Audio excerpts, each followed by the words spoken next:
Hello everyone, welcome to Barca News. It is April 17th, 2025, and Barcelona have yet to file a complaint against Javier Tebas, and reports are indicating that Barcelona are not planning to do so in the foreseeable future.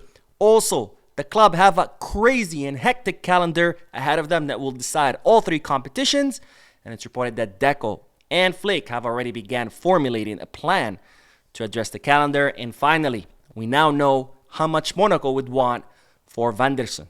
We have a lot to discuss, so let's begin.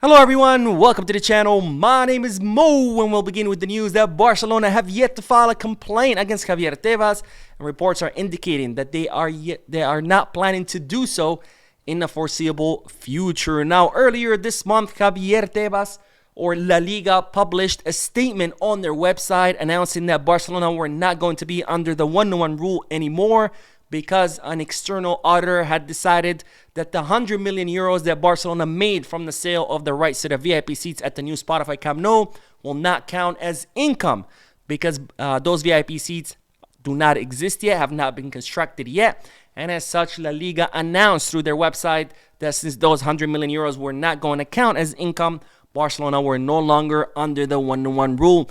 Now, immediately after La Liga published that statement, Barcelona published their own statement on their website requesting that A, La Liga remove that statement from their website, and B, that Javier Tebas stop discussing Barcelona's finances because it was a violation of La Liga's confidentiality rules, which states that all the financial information that clubs turn over to La Liga is strictly confidential and La Liga has no right to share it, which is something that Javier Tebas has been doing consistently. So Barcelona stating that if La Liga did not remove the statement from the website, and if Javier Tebas did not stop discussing Barcelona's finances, they were going to file a complaint, which the club have yet to do. Now, if Barcelona filed this complaint, it could lead to Javier Tebas' suspension, because as I reported before, Real Madrid have already filed their own complaint, because back in February, Javier Tebas shared the results of what was supposed to be an anonymous survey to La Liga clubs, and Javier Tebas shared what Real Madrid had answered in that survey. So Real Madrid brought their own complaint of violation of confidentiality rules. This complaint was recently approved by the CSD and has been forwarded to the Sports Administrative Court so it can be handled properly. But since it is Javier Tebas' technically first infraction, most likely it will only result in a public reprimand. However, if Barcelona filed their own complaint, that would be the second infraction for Javier Tebas, which could lead to his suspension as La Liga's president. But Barcelona have not done so, and reports are stating that Barcelona are not planning to do so either, which of course my question is to Jean Laporta and the board. What are you guys waiting for? We're talking about Javier Tebas, someone that has made Barcelona's life very, very difficult. He's an anti-Barcelona. He's a Madridista. He's a socio of Madrid. And not only is he anti-Barcelona, he's anti-Catalan movement, because he is a member of the Vox party, a right-wing party in Spain, who are very much against everything related to Catalonia. And of course, FC Barcelona being one of the biggest symbols of Catalan independent movement. Javier Tebas has a disdain for the club, which he has shown it time and time again. So, what are we waiting for? Time to strike back. Enough playing nice with the guy that consistently spits in our face. After all, Barcelona have voted for Tebas on multiple times. Most recently, they voted to approve his salary increase. And what have we gotten in return? We've gotten nothing but war against Barcelona. And I'm not saying that Tebas should, do us any favors because we vote for him or we vote for his salary increase, but at least be impartial, which is not something. It's something that he has not done. So what are we waiting for? Time to strike back. This is our opportunity, and it's time that we take advantage of it. Now, of course, my only fear if Javier Tebas is removed, that he gets replaced by someone worse, because after all, even though Tebas hates Barcelona, he's still not a biggest fan of Florentino Perez. So, of course, my fear would be that someone else would take his place who still hates Barcelona but is friends with Florentino Perez.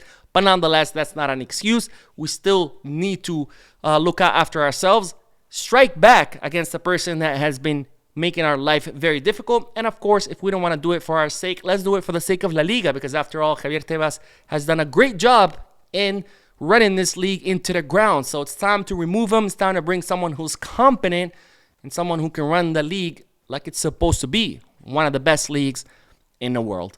Anyways, let's move on, because ladies and gentlemen, the referees have been announced for the upcoming Barcelona match against Celta Vigo. And well, you won't believe which referee we got again.